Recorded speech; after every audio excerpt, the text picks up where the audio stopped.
Episode 6 just aired, and while it's a quieter episode on the surface, no vision quests, no jaw getting ripped off mid-scene, this one is doing a serious amount of structural work. The door is confirmed real. Henry now has creature blood in his system. Donna flatlined and came back. And Sophia is getting bolder by the episode. We have a lot to get into. The episode picks up exactly where 5 ended. Jade is out of the mushroom trip and he has a plan. He walks it straight to Boyd, and the argument that follows is actually one of the more interesting. Not because either of them is wrong, but because they're both right about different things. Jade's theory breaks into 2 parts that connect. The first is that the Ankui children were sacrificed. Their bones are buried somewhere in the tunnel system beneath Colony House, and those bones are the anchor, the thing keeping the whole nightmare in place. The second part is an observation that Jade frames as a question. Why do the creatures never come out of the tunnels during the day? Every night, without fail, they emerge. Every day, they retreat. Jade's belief is that they're not just resting, they're guarding something. And in a town built on child sacrifice, the most logical thing worth that level of protection is the bones of the children themselves. That's actually a tight argument. The creatures protecting the one thing that holds the entire trap together makes structural sense for a place like Fromville. Boyd's issue is not with the logic. His issue is with the source material. Boyd's problem is that Jade got this information by eating mushrooms he found in a forest that has been trying to kill everyone for years. That is the evidence base. Boyd makes the point that he's not sending residents into monster tunnels on the strength of one man's hallucination. And that is not an unreasonable position from someone who has been burying people in this town for years. But Jade is smarter than he gets credit for, and he offers Boyd a test that costs nothing. He points out that he has never once set foot in the Colony House basement. Never walked it, never been given a tour, never had any reason to be down there. So if the layout matches his vision, and if there is a hidden door exactly where he saw one, then something real gave him that information. Boyd grudgingly agrees that would at least be a start. They go downstairs. Acosta is already down there when they arrive, sorting through the belongings of past residents. Boyd assigned her the task and she calls it out immediately. She tells them she knows Boyd put her down here to keep her busy because if he doesn't, she's going to kill herself. She knows exactly what's happening. She's going along with it anyway. There's still a survival instinct underneath all of that grief, even if she won't frame it that way. Jade walks the space. It matches his vision. He finds the wall where the door should be. They clear the pile of furniture stacked against it. They look at the wall. No door, just brick. And this is where Jade begins to spiral a little, suggesting that maybe the door was metaphorical. Maybe he needs to reread the vision differently. Boyd immediately takes that opening. If the door is a metaphor, he says, then maybe the bones are a metaphor too. Maybe none of this is literal. And Jade, feeling the ground shift under him, does something that Boyd was genuinely not prepared for. He looks at Boyd and asks him how many people he has already lost, how many people he is going to keep losing if he keeps sitting on the decision. Boyd grabs him. And I want to be clear about what that moment means. That is not frustration. That is a man who killed his own wife being told he hasn't done enough. That people died under his watch because he didn't act. That is a very specific kind of wound, and Jade pressed directly on it. But here's the thing I keep coming back to that this episode is setting up without announcing it. From episode 5, we know that every version of Jade that has ever existed in Fromville has been murdered by the townspeople. Not by the creatures, by the residents. The town always turns on him. And Boyd grabbing Jade this episode, that is the beginning of that cycle, not the end of it. Sophia planted this narrative in episode 3, the idea that things got worse when Jade and Tabitha arrived. Boyd and Kenny are already half inclined toward that story. Whatever plan Jade leads them on next, even if it works, is going to cost something. And when the bill comes due, the town is going to need someone to blame. It always does. Watch how the people around Jade respond to the cost of his plan, because history says they've already made their decision before it even begins. Boyd walks away and goes to Kenny. Kenny shows Boyd a drawing that Victor made, a sketch of the man in yellow and Miranda. The show just drops that between 2 scenes and expects you to keep your composure. The drawing is what leads them to Victor, who they find standing on the roof of Colony House. Everyone's first read is that he's about to jump. He isn't.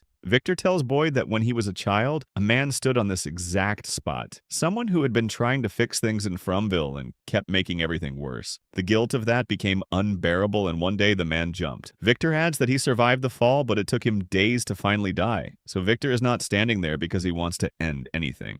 He's standing there because something about right now rhymes with that man, and he's trying to understand the echo. The question the show is quietly asking is who that man was. This place runs in cycles. The same types of people arriving, the same attempts being made, the same failures accumulating. So who, in a previous cycle, got close enough to a solution that the cost of failing broke them? My read is that it was a past version of Jade. Every incarnation of Jade has ended in his death. In at least one of those cycles, maybe he got close enough to watch the plan collapse. Close enough to see people die because of what he set in motion, and couldn't carry that. Victor also says this man survived the fall, but died days later, which means the fall alone didn't finish him. Something else did, or someone did. If the town turns on Jade the way history says it always does, jumping and being pushed are two very different versions of the same story being told by a child who is not old enough to see the full picture. I'm not landing on one answer, but I want you to sit with that ambiguity as the season moves forward. After Boyd talks Victor off the ledge and they go back inside, there's a small scene between Victor and Ethan that I think carries more weight than it appears to. Ethan comes to Victor while he's drawing the man in yellow's car, a big brown vehicle, and asks if he can sit and draw with him. Victor says yes.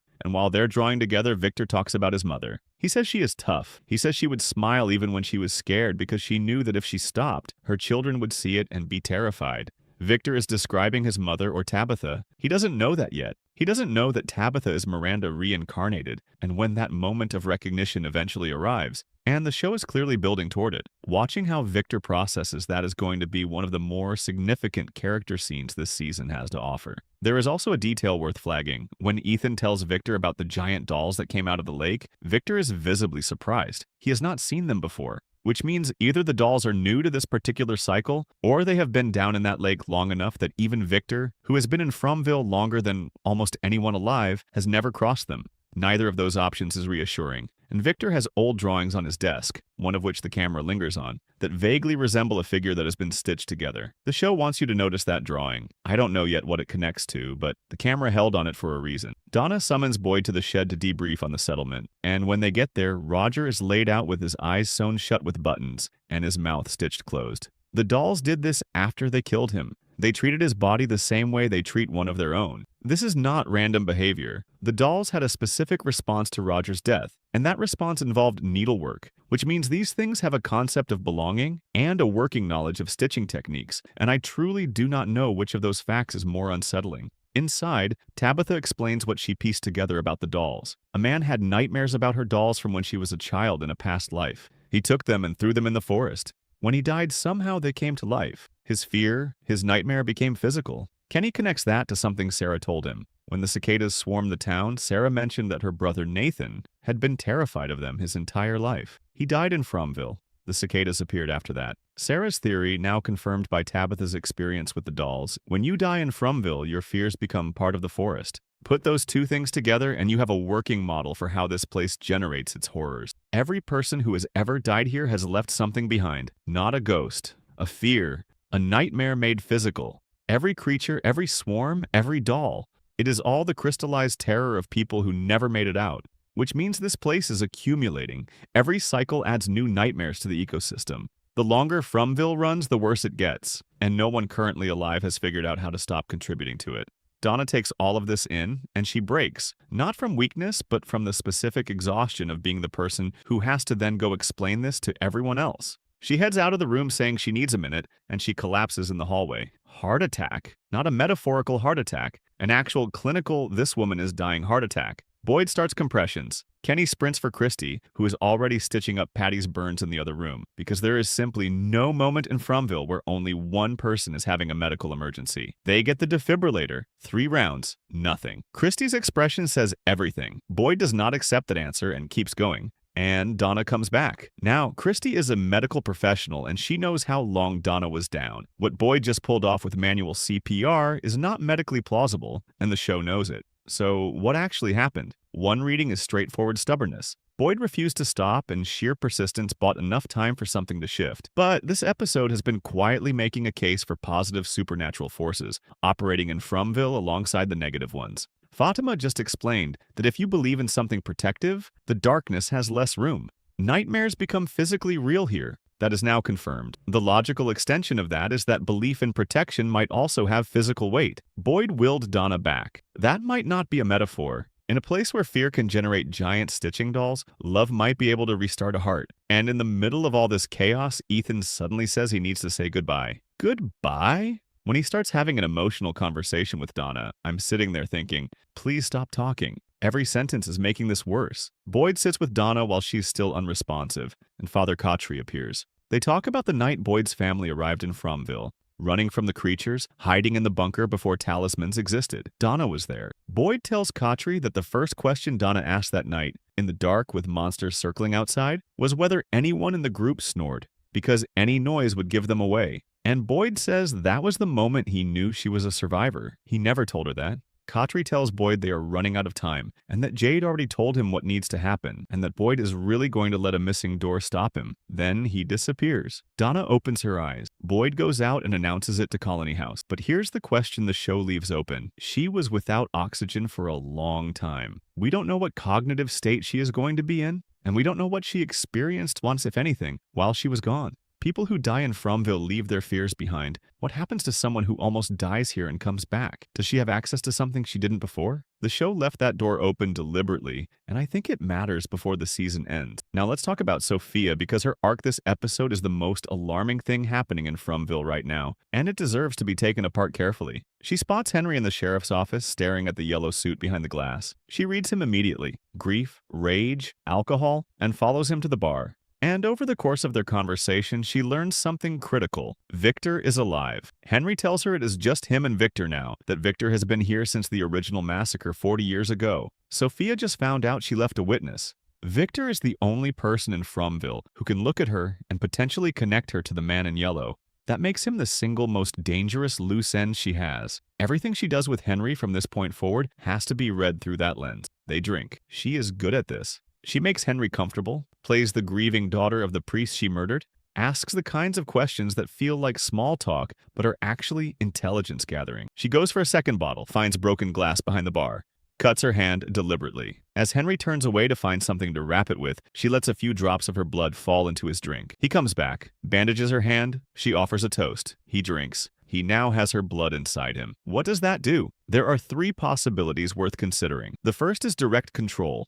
Her blood creates a channel into Henry, a way to steer him, to use him as a vector to reach Victor without walking up to Victor herself. The second is shape-shifting. If Sophia needs someone's blood inside a person in order to shift into that person, becoming Henry gives her clean access to Victor. Victor trusts Henry. He doesn't trust Sophia. The obstacle disappears. The third is a simpler binding, not full control, but connection. She can track Henry, feel where he is, move through him when she needs to. Think of it as a tether rather than a takeover. Any of these is bad for Henry. All of them are catastrophic for Victor, who has no idea any of this is happening. And then, before they leave, Sophia asks Henry something that every long-term viewer of this show should immediately recognize. She asks him, casually, almost as an afterthought, whether he ever wonders if all of this is just a dream. Martin said those exact words to Boyd in Season 2, Episode 2. Abby operated on a version of that belief, that Fromville was an illusion and that death was the way to wake up from it. That belief led directly to a massacre. Sophia is now planting that same seed in a man who just drank her blood, who is already broken by grief, whose first instinct when things get unbearable is to reach for a drink. She is not asking a philosophical question. She is loading a weapon and placing it in someone's hands.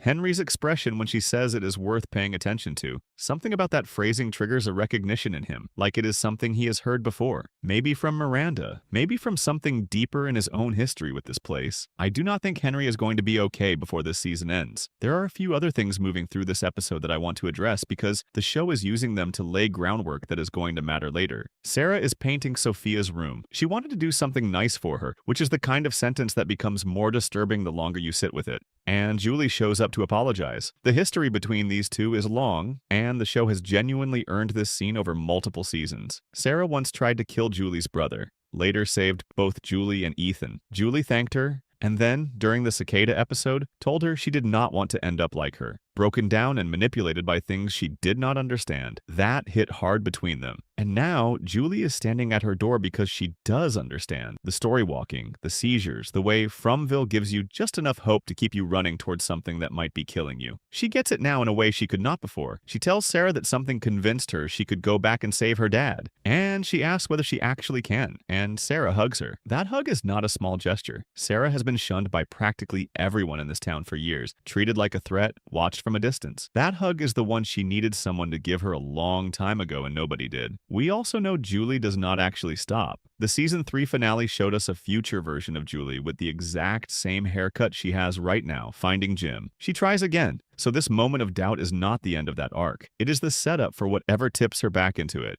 Ellis and Fatima have a conversation about the golem that is thematically the key to this entire episode. Fatima explains that she grew up afraid, and the stories her father told her, the Jinn, the Golem of Prague, Vishnu, and Krishna, made the darkness smaller. If you can believe in something that protects you, the fear has less room. The Golem of Prague was a figure made of clay built to protect a community under threat. It worked until it became too powerful and had to be locked away in an attic. Fatima's golem is currently in an attic. The show is positioning belief as a force. If nightmares become physically real in Fromville, and we have now confirmed they do, then the logical extension is that belief in protection might also carry weight. No one has tested that deliberately yet. This episode is laying the groundwork for someone too. Randall ends up in Colony House this episode. The stated reason is food. Baca pulls Elgin in to help in the kitchen too. I think the real reason is positioning. Randall and Elgin are the two characters outside Julie's immediate family who have had the most meaningful individual time with her. They also carry the most visible physical damage from Fromville. The show is collecting people in a specific place. That's usually not done without a reason. Boyd goes back to the shed to get air and Kotri appears one final time. Boyd brings up something Martin told him in season 2.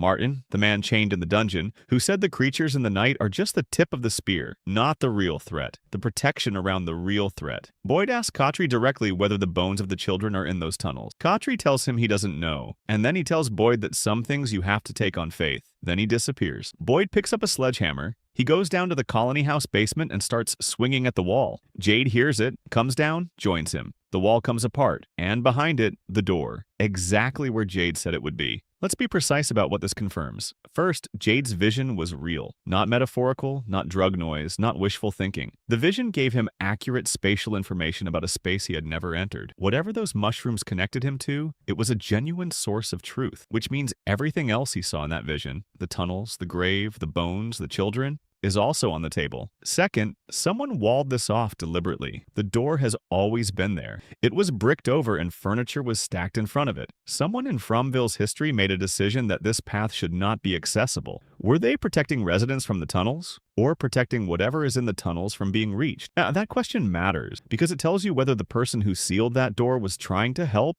or trying to contain.